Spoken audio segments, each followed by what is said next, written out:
What's up, guys? Welcome back to the channel and some more Birthright coverage here as we're making our way through the personalities and some of the more famous or infamous NPCs that we are provided with here in the core box set for the setting. And a lot of these are, again, going to be domain rulers that we've seen in our review series of the different domains for Anawir.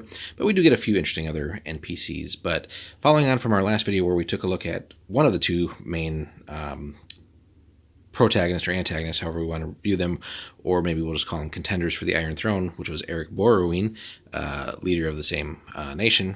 Today we're going to take a look at his bitter rival, Darien Avan, who's also a pretty high-level fighter, not quite the beast that Borroween is at level 12, but level 9 is still pretty damn high. And again, pretty solid stat line here, 15 strength, 18 dex, 13 con, 16 on intelligence, 12 on wisdom, and charisma of 17 here. So he's also lawful neutral. Again, going off of second edition, so still pretty high armor class, right? -3. So whatever you want to convert that to for a fifth, based on his gear. But 75 HP, nothing to sneeze at there. And based on his weapon here, D8 plus 6 for damage. Again, probably I think the single biggest person or single best or greatest bloodline here at 70. So, and some pretty cool abilities here. Again, this is more for the DMs to know, as again he is an NPC, but so in his interactions he's definitely no slouch, and so should again come off as a pretty great and powerful ruler when dealing with players, whether again it's as players adventuring or other players taking over domains and running domains. So he should be a pretty powerful force. But he has animal affinity, blood mark, which is that dragon birthmark on his face. So again, pretty easy to pick him out of a crowd. He has persuasion, which is pretty handy for diplomacy, right? Elemental control and regeneration. So we're gonna have a separate series on all the different blood abilities. But stay tuned for that. But right now, focusing on him, he's also got some pretty high-level gear here.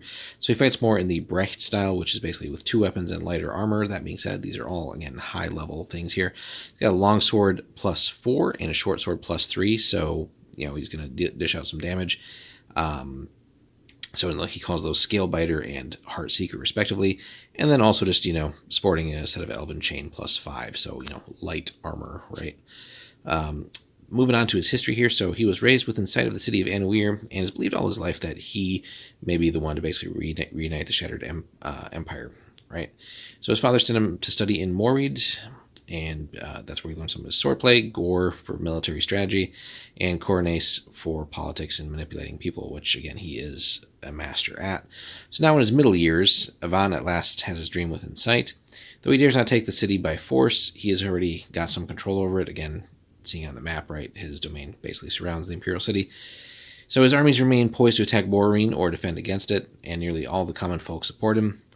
Avan courts them as shamelessly as their regents. So he, again, between these two, they both think that they are the one to be the next emperor and reunite Anawir as a force. But again, they can't stand one another, so they basically are constantly put at odds, which means really, realistically, neither of them is ever going to achieve that. But certainly they don't want anybody else getting there as well. So again, best to be very careful in dealing with them. And you got to know then, if you pick one of these two to ally with, naturally you're going to be an enemy of the other one. So, if you want to go down that road, of course, best to be thinking about that in the long term. But it could also be advisable just to sort of stay neutral there. And, if your aspiration isn't to go after the Iron Throne yourself in your campaign, then, just again, best to have neutral relations with them at best and be seen to not favor one over the other.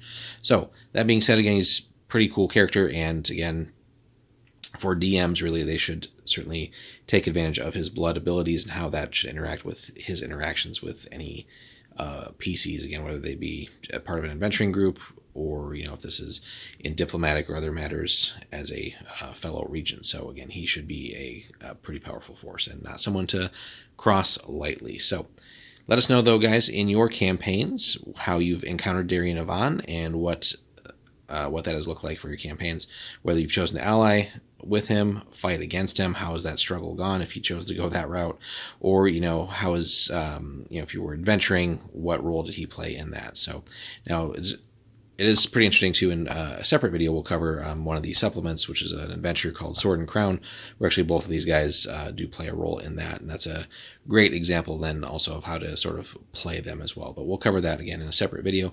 But for now, these are basically the two main contenders for the Iron Throne. Again, Borroween and Avan. Check out our other video on Borroween. Darien Avan here. Again, Avanil, I would say I would give the slight edge to when we looked at our domain reviews. Just has the bigger army and seemingly the bigger bankroll. So, and is in arguably a better strategic position, being right next to the city of Anawir. So, anyway, though, guys, hit us up in the comments, like and subscribe. We got more coming for you. Stay tuned.